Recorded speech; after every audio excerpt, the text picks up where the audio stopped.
Animal Welfare Committee to order. Um, Folks loudly speaking in the audience, anyone will be warned as their one warning. So any of the many things that are not allowed, including animal noises, wild gestures, etc., you're being warned now. Coughing without an actual coughing problem, um, you'll have to be removed if you engage in that further.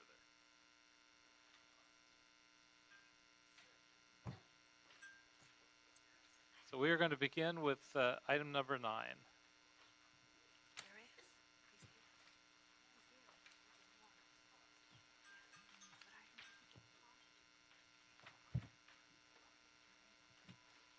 Good afternoon. Good afternoon.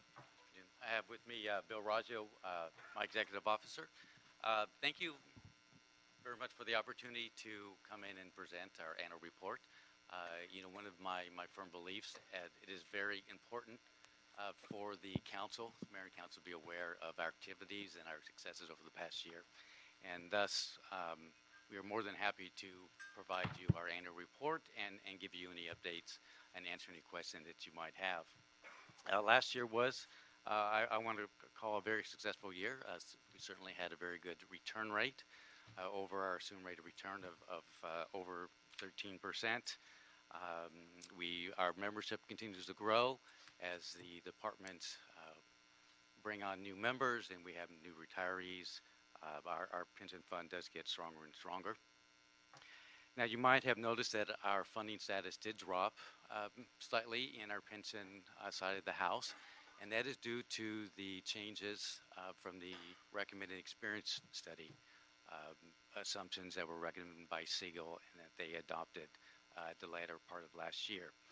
So our unfunded liability did go up, but I want to emphasize that with those changes that were adopted by the board, it builds and strengthens the fund for long-term sustainability.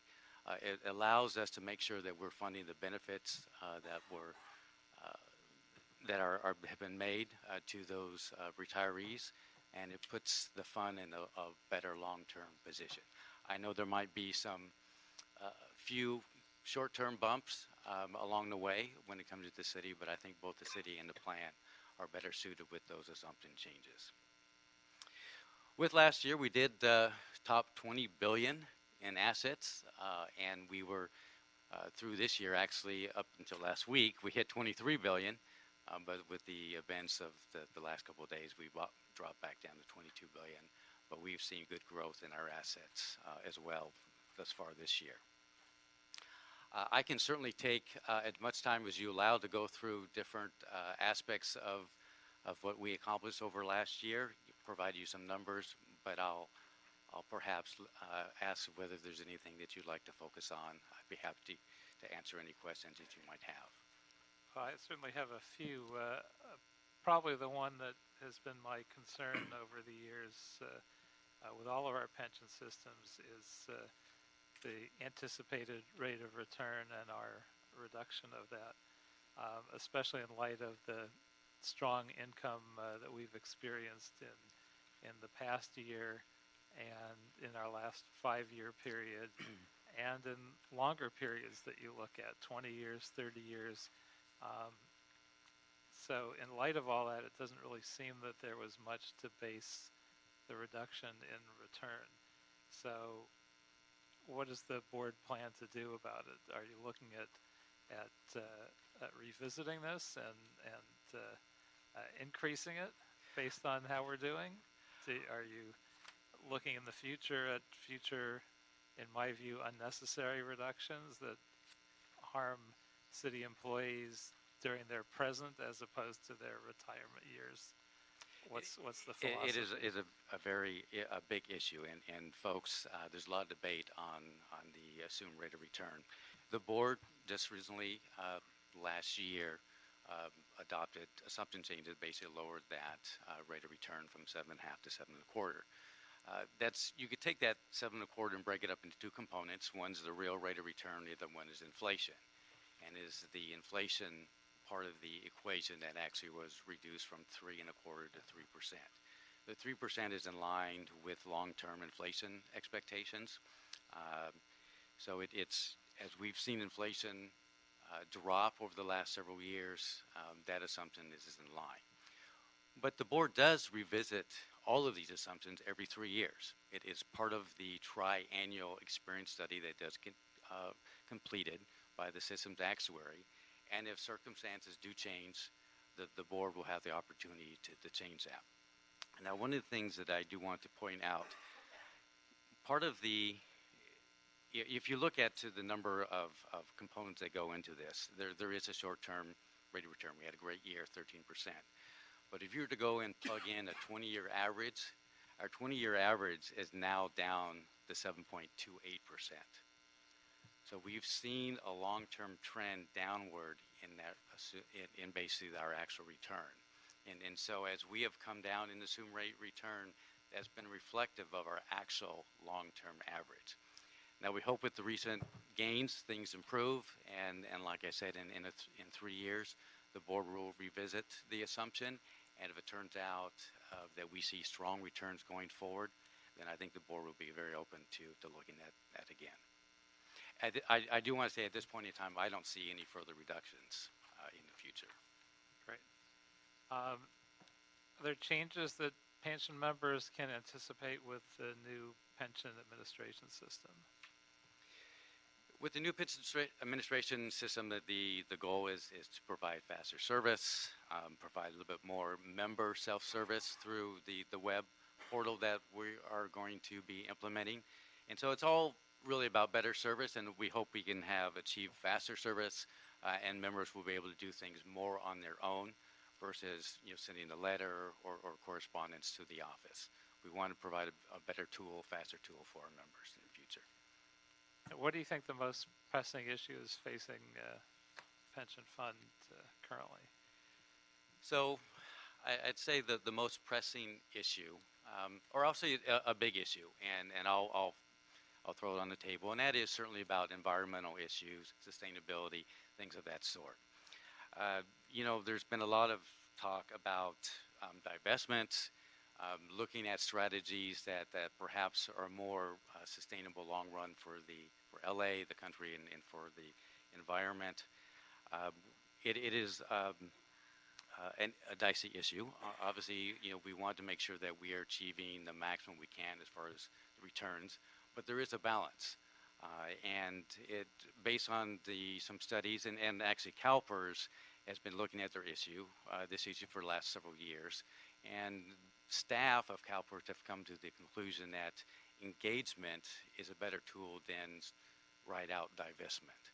And one of my goals for next year is to sort of pursue along that line of strategy and get more involved with proxy voting and make sure that we are engaging with those companies and managers to look long term. Thank you. Other questions, council members? All right. Well, if not, we will note and file the department's report, and thank you. Thank you very much. Oh, I'm sorry. We also have speakers from the public. Mr. Spindler. You'll have 1 minute.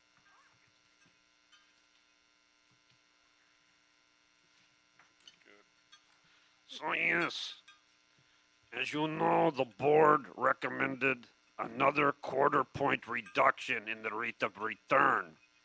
Yet, these fools are telling you that they're not going to do it for what, 3 fucking years? They recommended it immediately. And it was you, Mr. Koretz, that were on the floor downstairs saying it needs to be reduced another 1/4% on the rate of return. Now, you're turning around and flip-flopping like a goat. So what we need to do is get the rate of return reduced a 1/4 point now, because we're in a downturn. And as far as divestment, we want complete divestment, not proxies, not bullshit. We want complete divestment from shit that affects our lives negatively, because we're environmentalists. When I take a shit, it gets recycled. I'm an environmentalist. Thank you. Mr. Herman.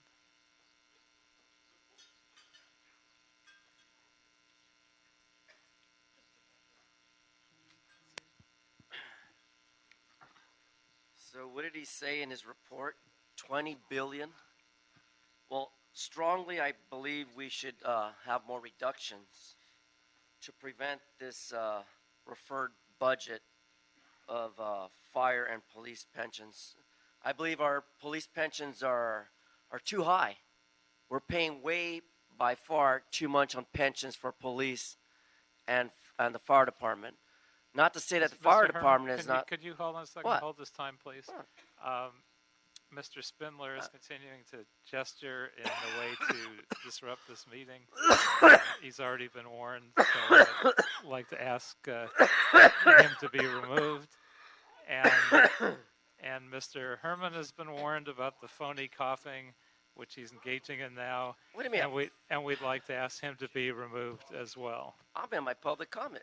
Fool? Please remove him, both of these gentlemen. For what? I've had a cold for 5 fucking days, you stupid fuck. Oh, it's all phony. You use Really? it whenever you want. You want me to bring a disrupt fucking meetings. doctor's note like a little kid, you little fat pig? Yeah, bring a doctor's note. And I'll tell the doctor to shove it up your ass, dumbass. I still got 29 seconds up there. Run the clock, asshole. Don't run the clock. Run the clock. Yeah.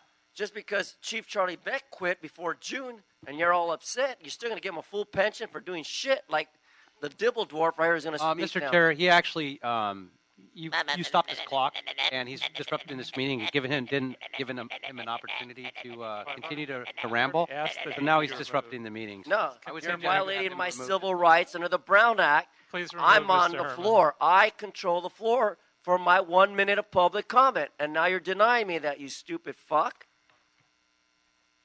See, when you put a Jew to do a man's job, you can't do it He's right. continuing to disrupt this meeting as he's walking out, continuing to disrupt the meeting with derogatory comments.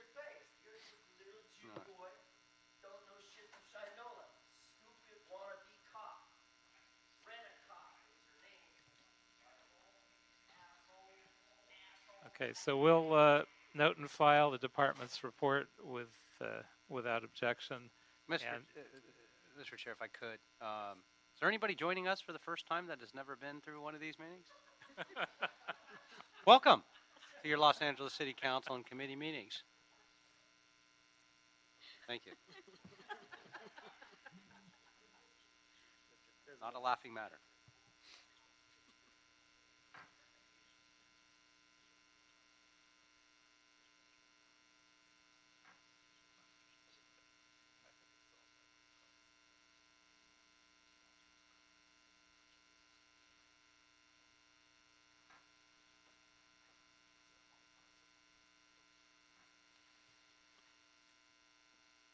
We have speaker slips from individuals, including some who don't exist, and I'm not sure whether all of them don't exist, so I will call them regardless, and if nobody shows up, I'll see if that's an assumption. If you do exist, I apologize for the innuendo. Blacksmith Cook, made up name.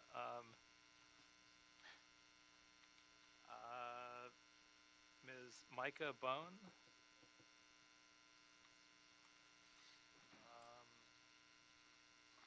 Ms. Beatrice Glue.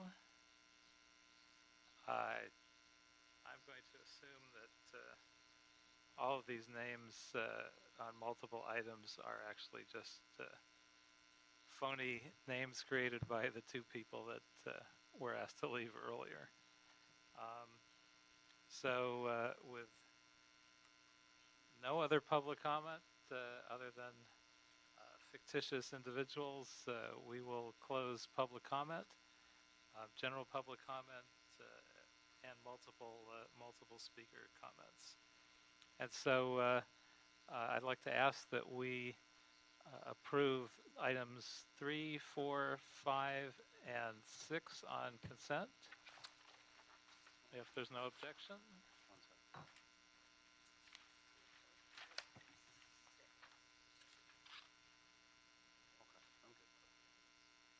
So those are approved without objection. And let's return to item number 1. Item number 1 is a Board of Los Angeles City Employees Retirement System LACERS report relative to the selection of Mr. Neil M. Guglielmo as the General Manager of LACERS. Welcome. Good afternoon. Thank you. Thank you. I wonder if you could give us sort of a general overview on the financial picture for LACERS currently. Certainly. The last completed fiscal year realized some fairly good results, some strong financial results for LACERS and Fire and Police pensions, roughly a 13.3 return as of the June 30th, 2017 actuarial study.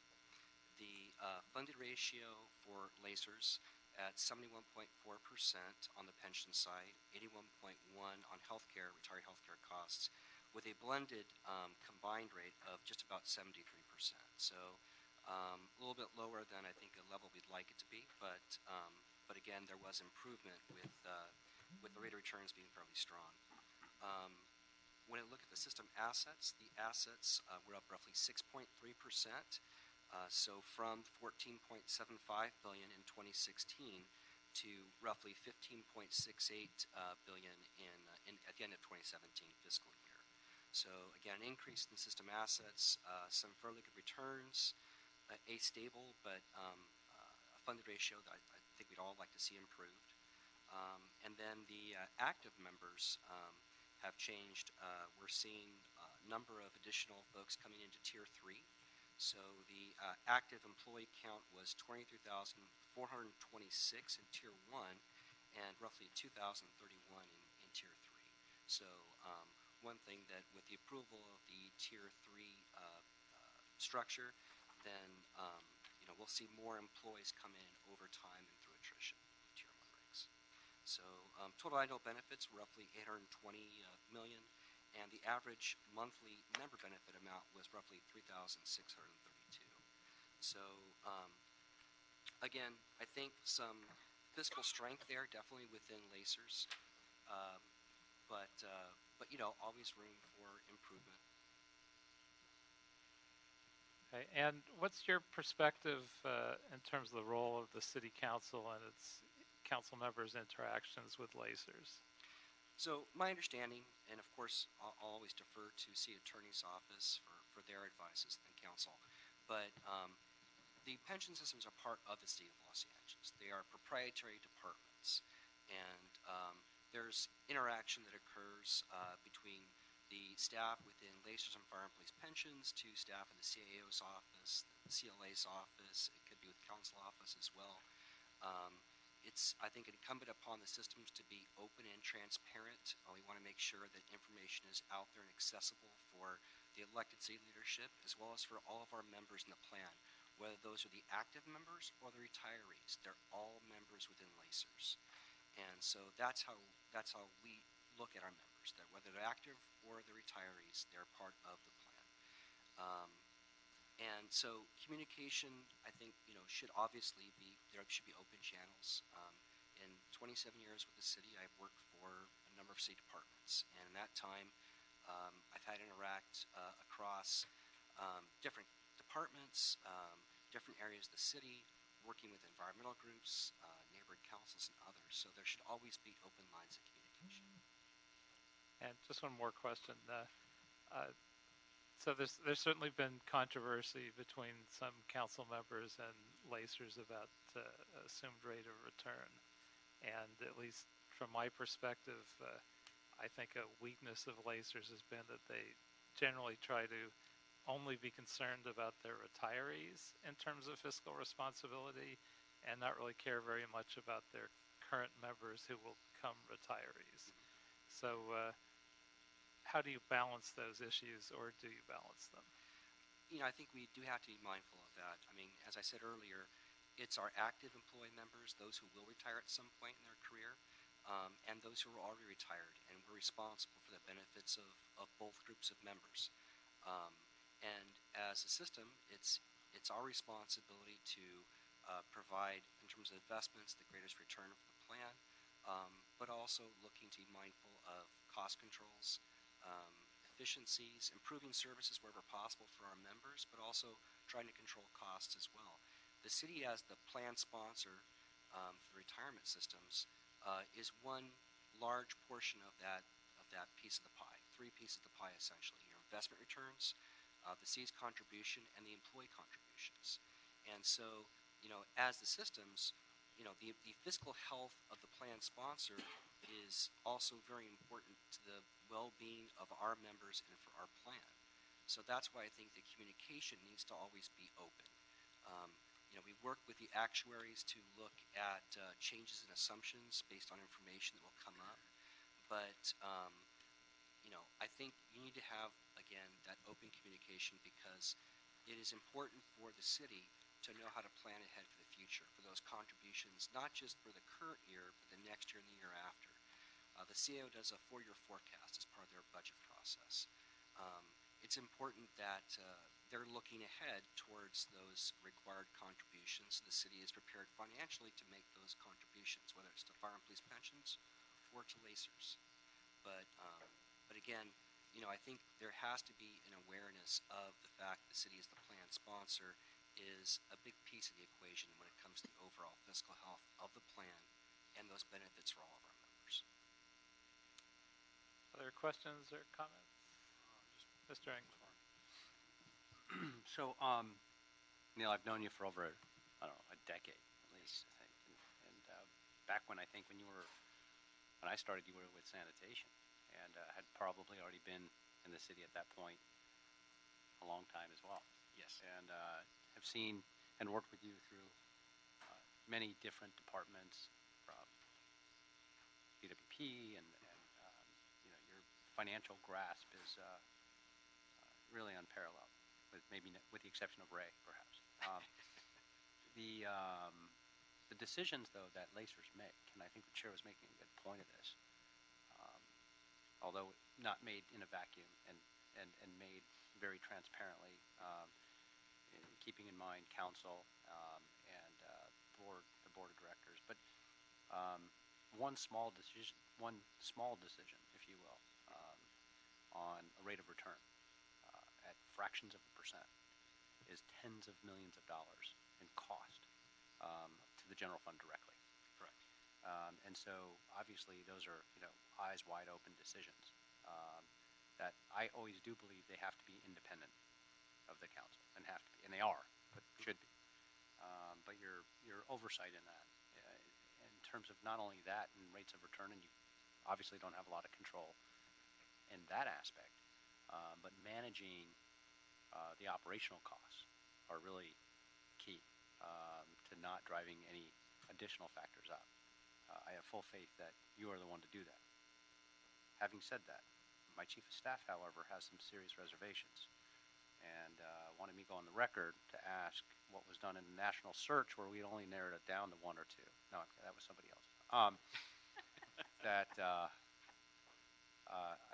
She asked me to give you a hard time, but Absolutely. and I know she's listening in, so so I said that I would. But I think you would be the absolutely perfect fit for this full time, and look forward to working with you. I know you've got the city's and the taxpayers and the employees and the retirees' best interest at heart. Always, and you always have. And so I welcome your appointment. And, Thank you very much. Wish you Godspeed.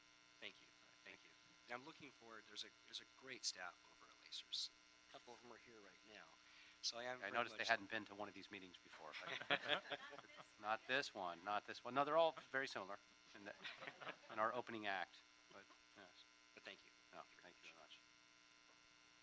Mr. Price, anything to add? No, I'm just pleased that you're willing to step up and continue service. Your background, your training, your experience serve the city well and the members. Thank you very much, sir. Thank you. And I agree with the positive comments of both my colleagues, and ask that we approve your nomination without objection. So look forward to working with you. Thank you. Me too. Congratulations. You can give me a call. Yes. Okay. Congratulations, we hope. Item number 2. Item number 2 is a motion, Englander Koretz-Rue, relative to instructing the city administrative officer to report on discrepancies in the administrative code with those in the municipal code regarding sick leave policies. And I'd ask the CAO's office for a verbal response to the motion and a timeline to complete a review and submit recommendations. Good afternoon. The Office of the CAO is working to implement the provisions of this newly adopted ordinance, which will bring us into compliance with the law. We understand that this project may include discussions with our labor partners, as well as updates to the ad code and the municipal code, updates in city policies and procedures that are governing paid sick leave. We are working in conjunction with the Personnel Department, the City Attorney, and the Office of the Controller to make these changes. And in terms of a timeline, I don't want to speak too aggressively, but we do recognize how important this is to make sure that our members are, or that our employees are receiving the benefits that are required by law, and this is at the top of our priority list. Mr. Englander, do you have anything you'd like to add? No, I think this was an inadvertent sort of missed loophole, if you will, that simply needs to be closed. And outside of the work to be done to do that, what might be the timeline to bring it into what I'll call compliance? Well, probably one of the things that gets a little bit concerning is that this is a subject of bargaining. Now, we are going to be opening negotiations, as you know, with the coalition in the very near future, which represents a large portion of the city's workforce. And while I'm sure, they're not going to have any problems with the more generous benefit, they do have the right to speak to something different, maybe something even more, even better in terms of the benefit. And so, but we are looking to get this done immediately. There are a couple of groups that it's already been implemented for, that we were already at the table with, that are not a part of the coalition. So we are going to be working on updating, obviously, the internal policies and, changing ordinances and making updates to the codes and those sorts of things. But we are subject to bargaining. Let me ask you this. In light of that statement, would it make sense, and maybe it's a question for you as well as the chair, to move this matter to EERC?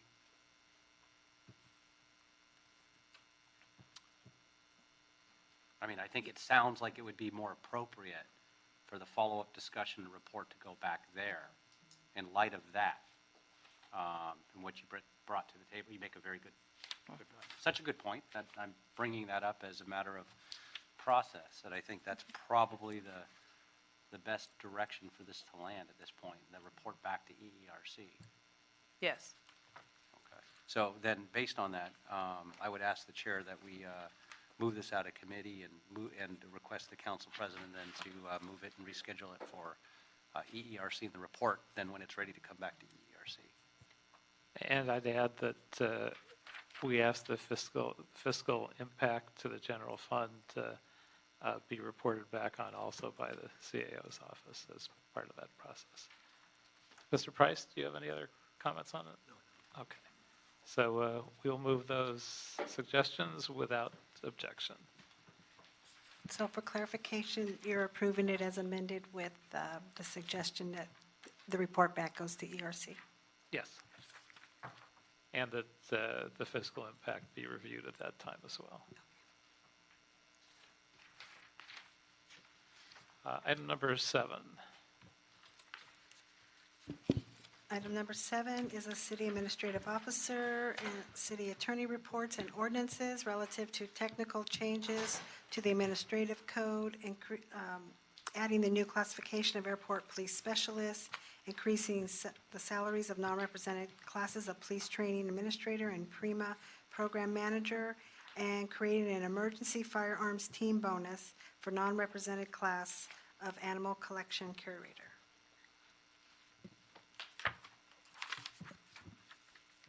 Welcome. Thank you. Carolyn Cooper, representing the City Administrative Officer. Basically, these are technical changes. The first one regarding the airport police specialist conforms to the MOU. That position, that classification was already accreted to the MOU and the salary was negotiated. We just have to reflect it in Schedule A of the ad code, which is the classification listing of all classes that exist in the city. And the rest of the ordinance conforms to instructions from the Executive Employee Relations Committee on setting salaries or increasing salaries for a couple existing classifications. That's item 2 under A in the recommendations. And then item B is adding a new note for a non-represented class that works at the zoo. So if you have any questions, I'm more than happy to respond to your questions. Yeah, I'm not sure exactly how the zoo emergency firearms team works and why this extra classification would be necessary. Well, the classifications that are affected,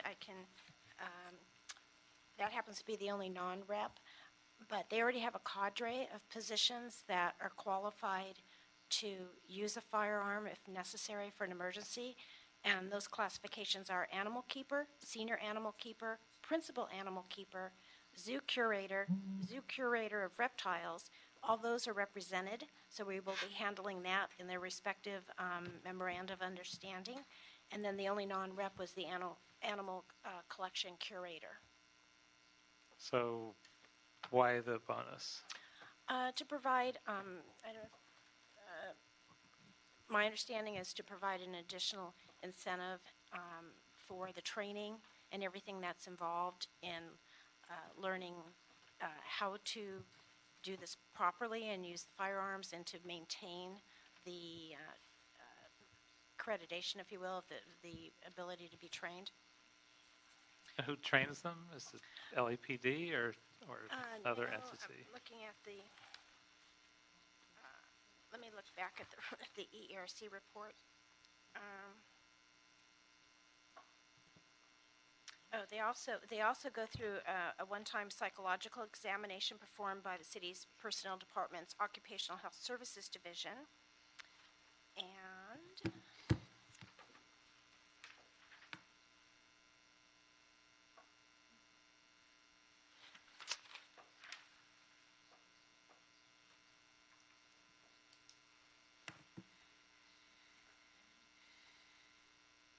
and they also, let me see. I don't know. Maria, do you know who does the training?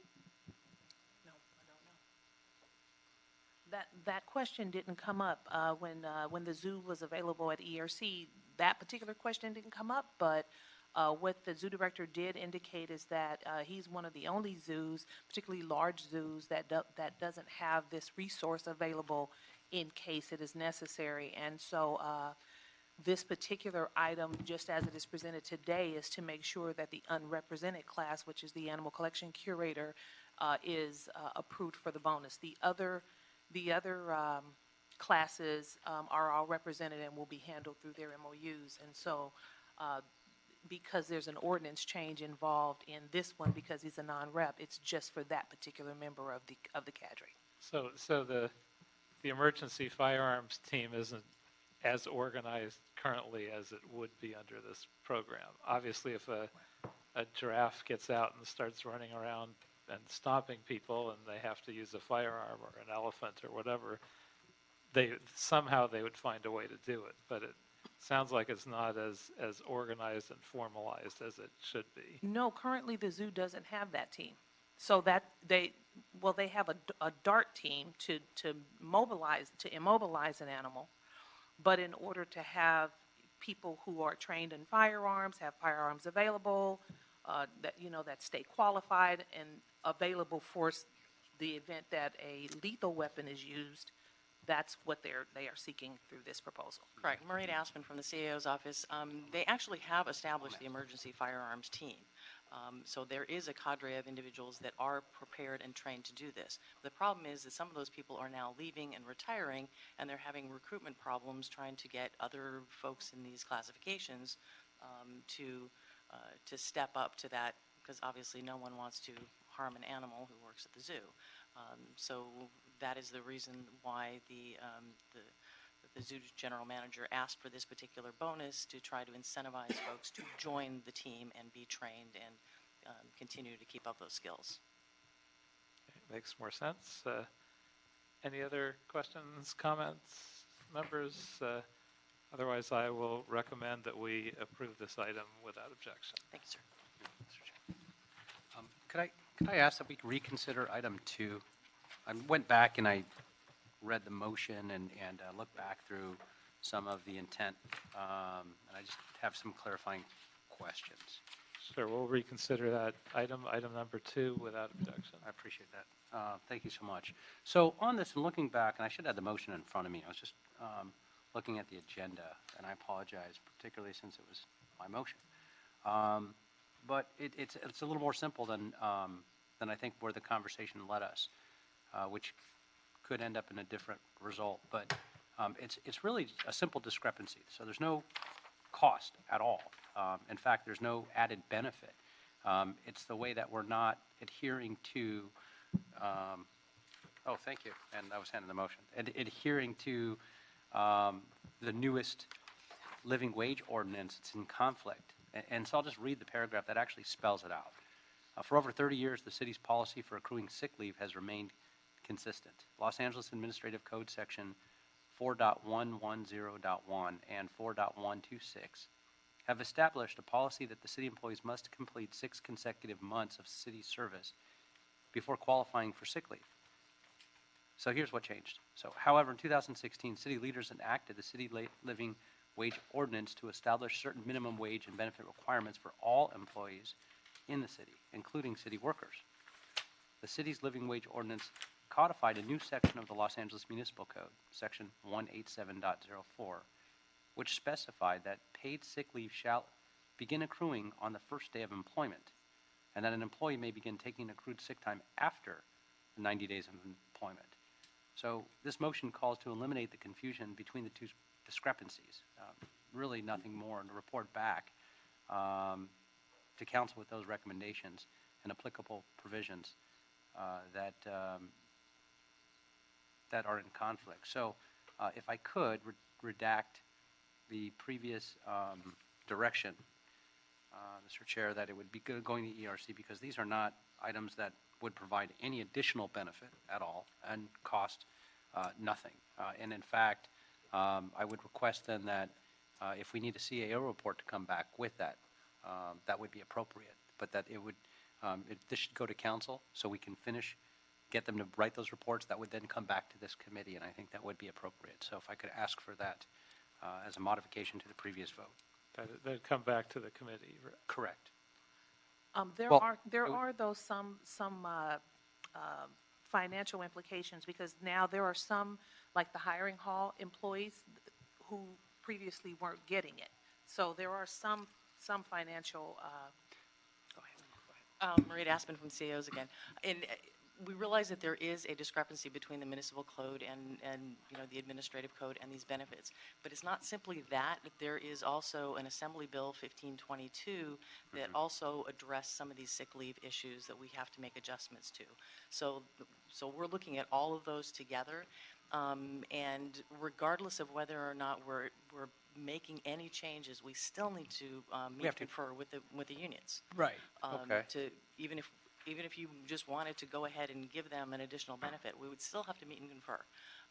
But it's not an additional benefit. Well, it is, but it is changing a benefit. But we're not in compliance with the law. Correct, but it is still changing a benefit, so we still have to meet and confer, because we have to change the MOU language and the administrative code on an employee benefit. So it is still subject to meet and confer. So we would ask that it be actually referred to EERC. It has to do with the wording in the MOU article. Right now, the city has to comply and follow that wording, and this would actually require a change in that wording. in order for people to have access to their sick leave before 6 months, because the MOUs, most of them, if not all, say 6 months, and we have to negotiate a management proposal to make that change. There's no way around it. Otherwise, it's an unfair labor charge. Interesting. And what about the non-represented? That we can change in the ad code. Okay, That we so can do. so we can bifurcate it. Yes. Go with the non-reps, and We would send that to council, and the remaining balance to EERC. Correct. Okay. Yes. I mean, I was looking at it from one lens, and Right. I think that makes, well, I was looking at it from the whole lens previously, which is why I suggested the Yeah, EERC. and there's two Then it levels. dawned on me that there's a large package, we really don't need to go through that process. And then, okay, so I guess the amended suggestion would be for non-reps for the report, along with the CAO report, go to council.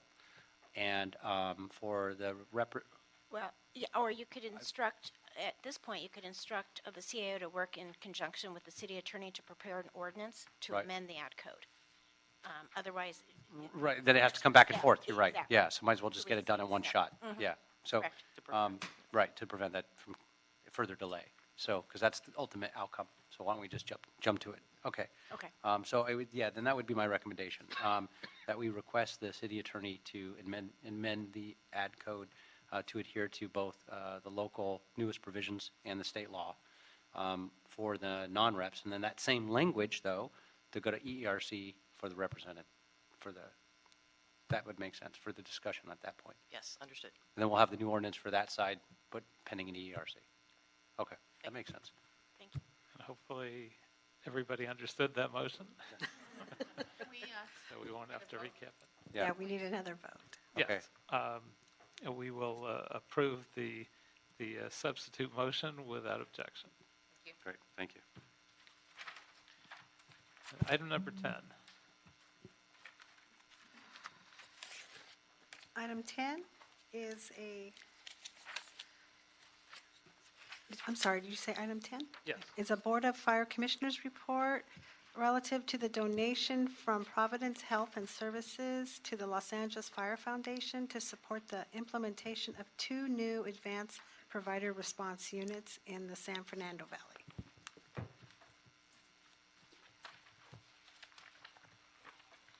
Good afternoon, everyone. Dr. Mark Eckstein, EMS Bureau Commander and Medical Director.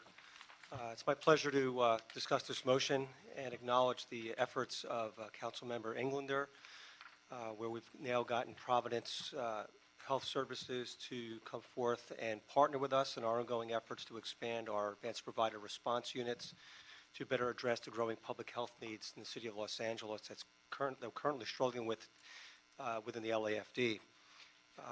The donations provided by Providence Health Services will go towards paying for the salaries of 2 EMS advanced providers, and that will enable us to implement 2 advanced provider response units serving the San Fernando Valley. These units primarily treat and release low acuity patients, assist with mental health patients and public inebriates to try to free up emergency fire apparatus and paramedics, provide these vulnerable adults with definitive care in a more timely manner, and decrease ambulance wall time, therefore providing a great benefit to the community at large. Do you know how this program will be deployed? Will it be focused in one geographic area or rotated throughout the city? Yes, sir. We've designated 2 fire stations within the San Fernando Valley specifically for this donation. One is going to be in the North Hills area. One will be in the Woodland Hills area. Again, this is with mutual agreement for Providence, but they'll both have a very wide catchment area. So they'll be able to cover a great deal of the San Fernando Valley. And as you're aware, with other public-private partnerships with previous donations we've received, we'll be implementing other advanced provider response units throughout the city.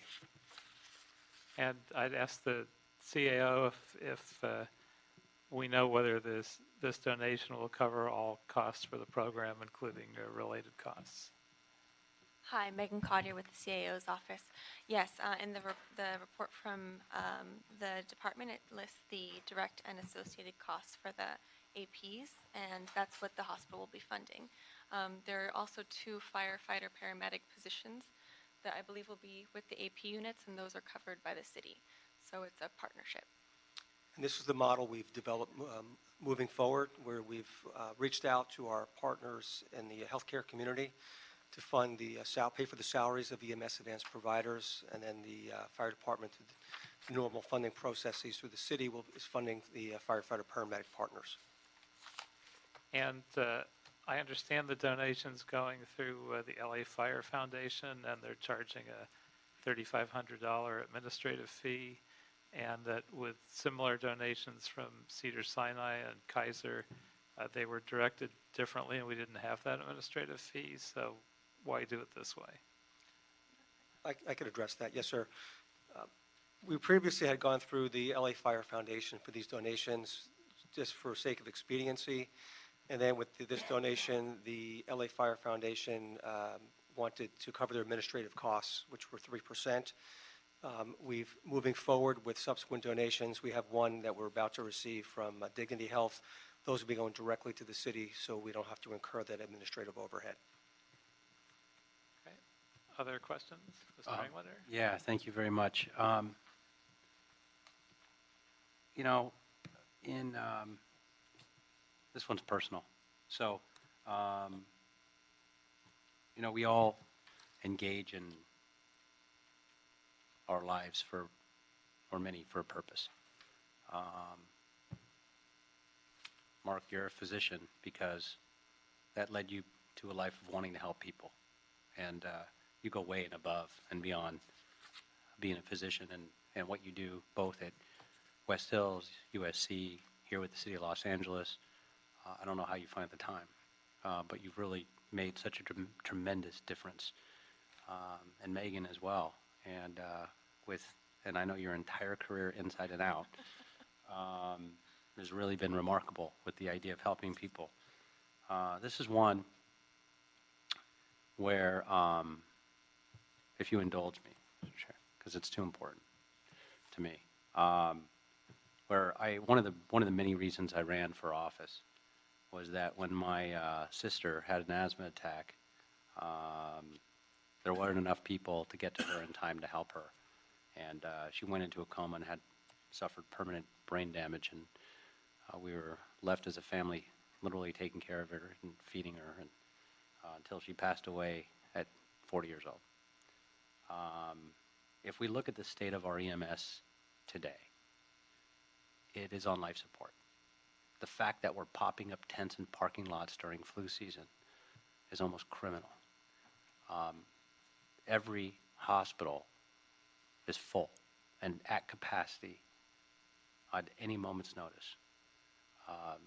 Every time we have our fire department deployed on an EMS call, it's another call they can't go on.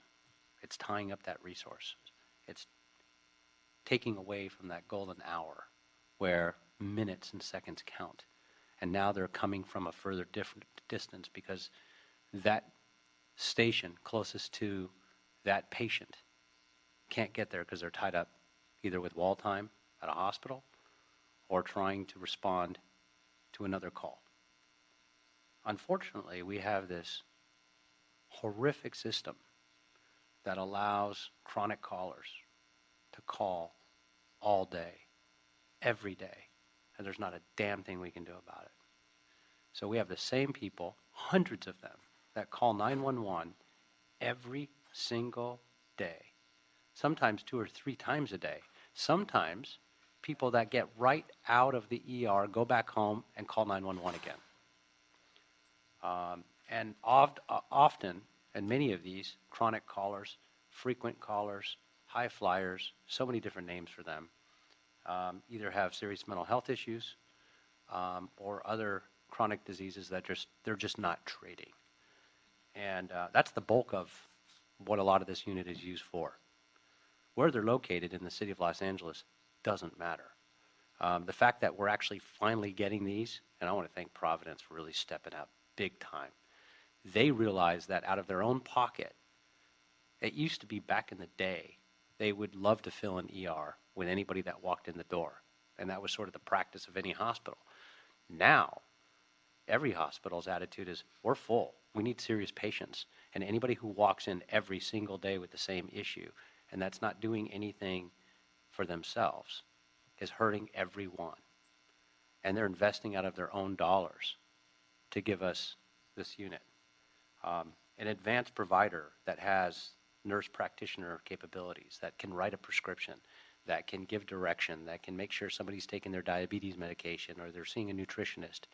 All of those things, so critically important. When you have units deployed in the Valley, and whether these are in Encino, Sherman Oaks, it doesn't matter. Because every time a unit is deployed, they're going to another station, another division, further away, and it's taking up that wall time, and everybody's affected.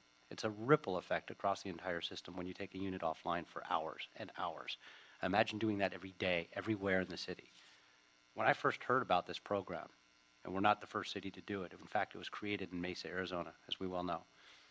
I learned about this from being on the Public Safety Steering Committee for the City of Los Angeles and National League of Cities, and came back, and I called Dr. Eckstein. And he said, not only am I well aware of this program, I got a PowerPoint. I'm on it. We need to do this. And you embraced it and ran with it. And when we sat down and did the interviews for our new fire chief, then Ralph Terrazas, I asked about it and whether he would support this. He said, not only I support it, we got to do it. I mean, we're well overdue. This is going to save lives. If anybody could walk away from their career, from their life, and saying that they made a dramatic impact, and absolutely this vote actually saves lives, that's incredible. How often do we get to say we do that every day? You know, we hear about and we see a lot of the gadflies and all the other issues and a lot of the things we deal with that some have meaning and some, quite frankly, don't. This one has significant meaning. And I'm proud to call you a friend. Megan, thank you for working on this as well. Colleagues, thank you for supporting this.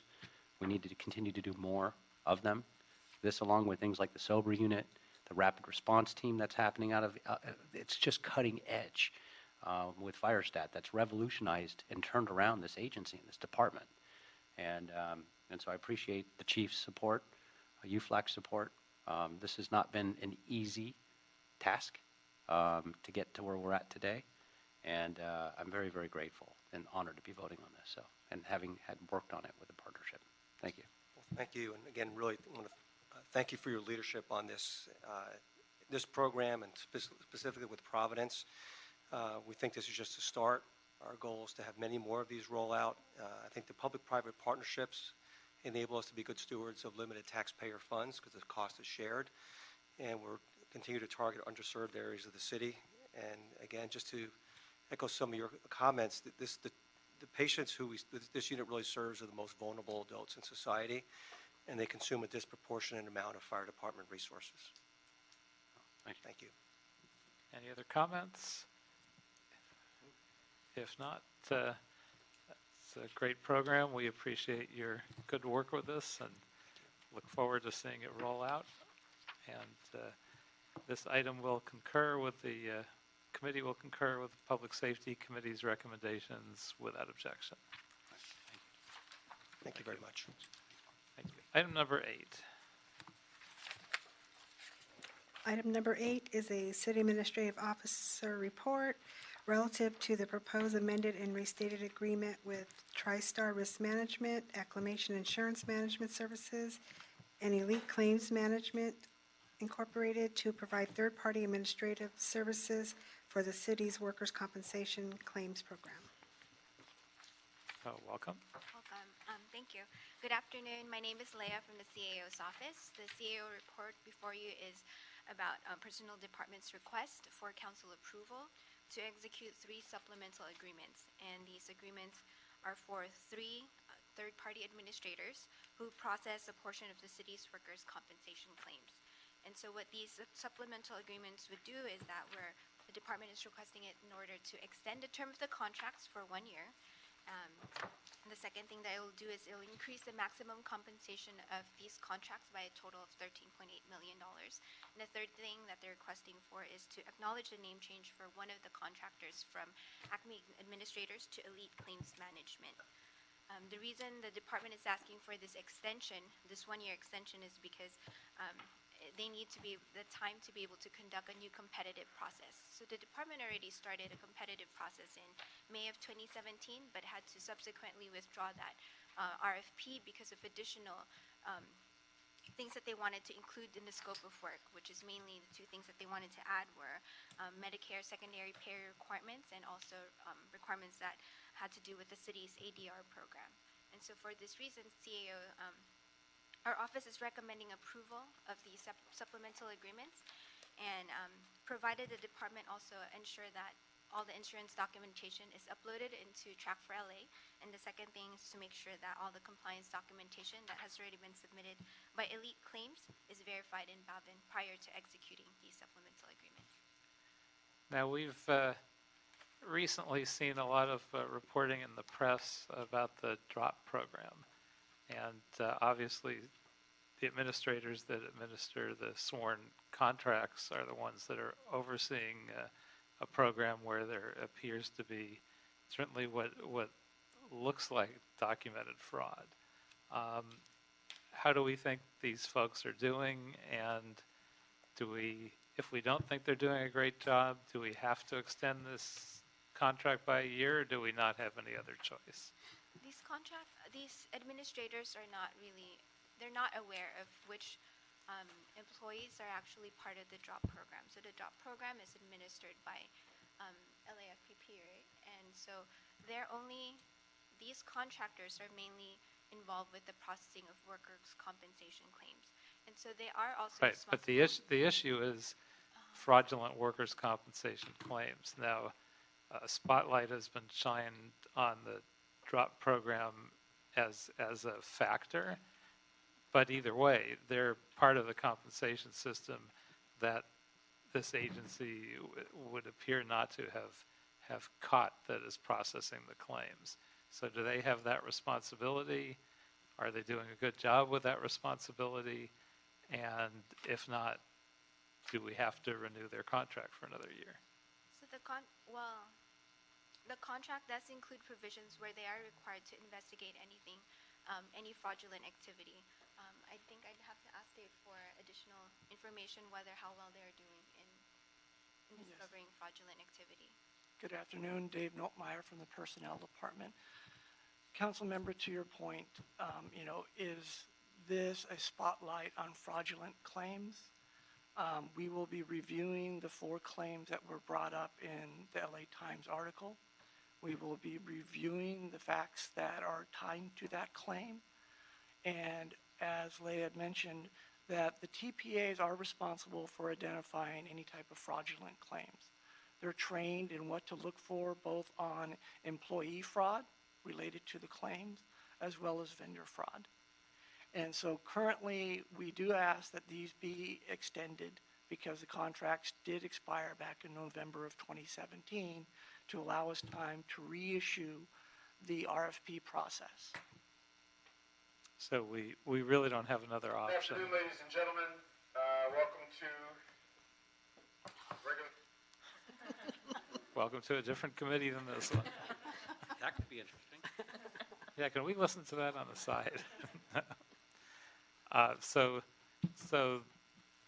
the question is, do we really have another option, whether or not we think they're doing a great job, or whether we question whether they're doing an adequate job? Well, they are in complete compliance with their contract provisions, but you are correct that since we need them to continue the administration of these claims, we really need this extension to allow us to release the new request for proposal. And can we ask that the new RFP come to this committee also? So we can hear that and have some input. Read my mind. So I'd add that to the approval of the CAO's recommendations. First, any questions, comments? Well, you absolutely read my mind on the new RFP. There's no point in going through and reiterating at this point the fact that they may have been in contract compliance. I think there's a lot to be said and discussed, quite frankly, on what that may or may not mean, and or what the new, I think more importantly, moving forward, what the new contract will be. I would like one other thing to come back to council, if I could, on the extension itself, is how many investigations have they opened on workers' comp fraud under the existing contract, and what were those results? And just leave it very simple. And then the final question, which is not a recommendation on the vote and the instruction, but is there an added cost to expanding this for what's a year? Is that what the extension is? Correct. So is it at the same cost for that year?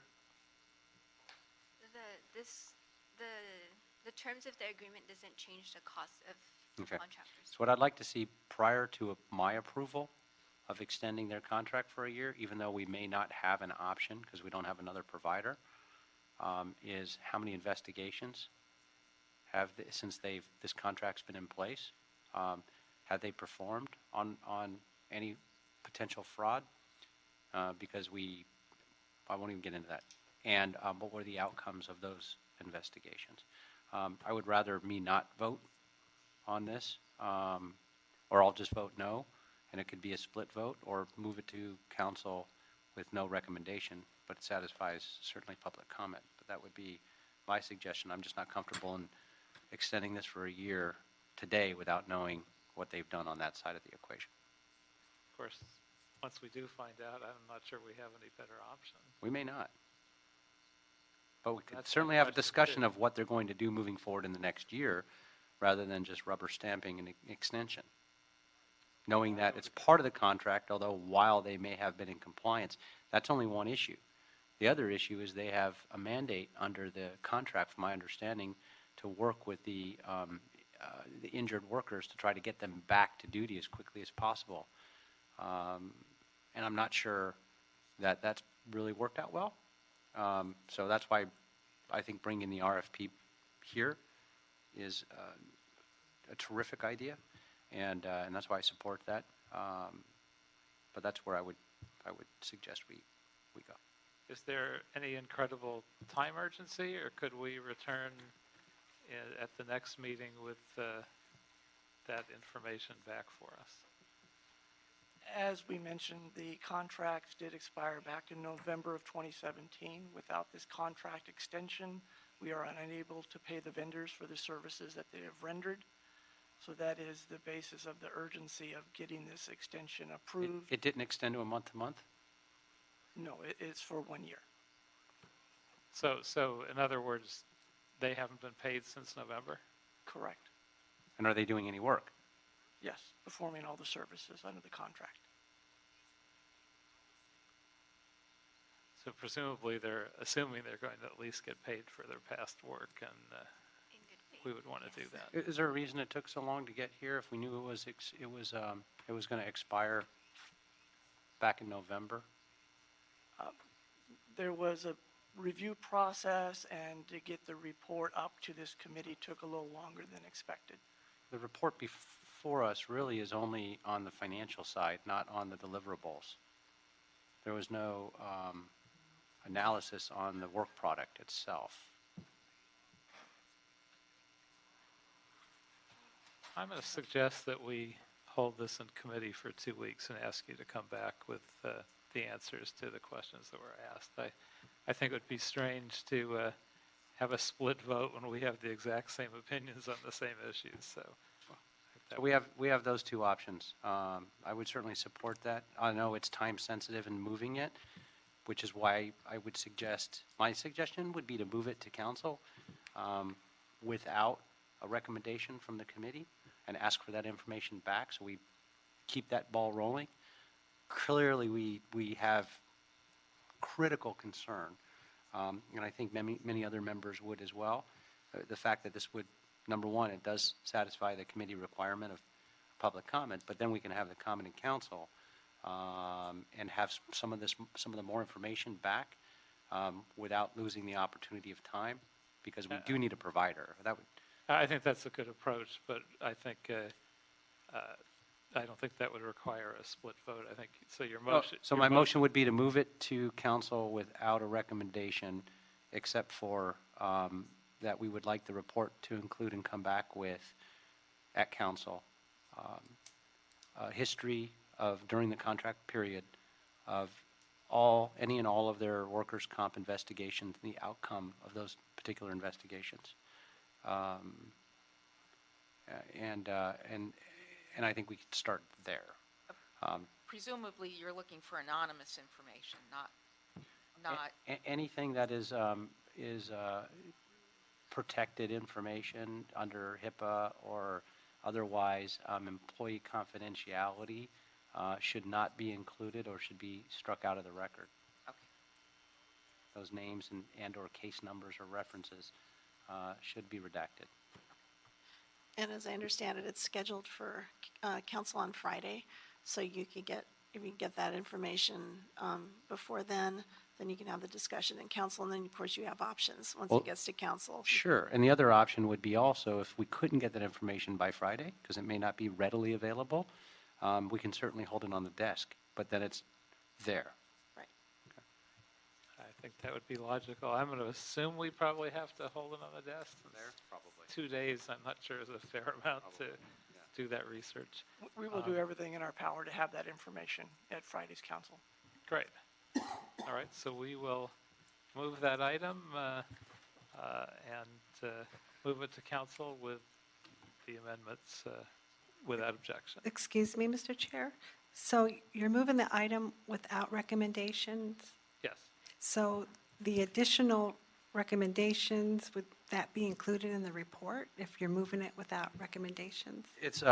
It's yes. So to clarify my motion, it's to move it to council without a recommendation to support or oppose the extension of the contract, and also report back to council with the instruction to them, right, to report back on any and all investigations and the outcomes of those investigations with the redacted information. Okay, thank you. And so that item is approved as amended without objection, and hearing no other business before us, we are adjourned.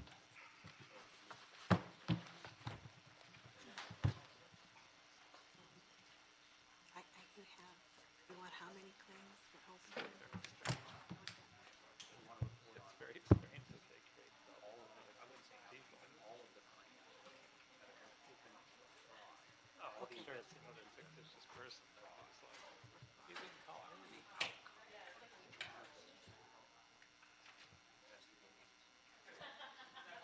Sorry, Janice.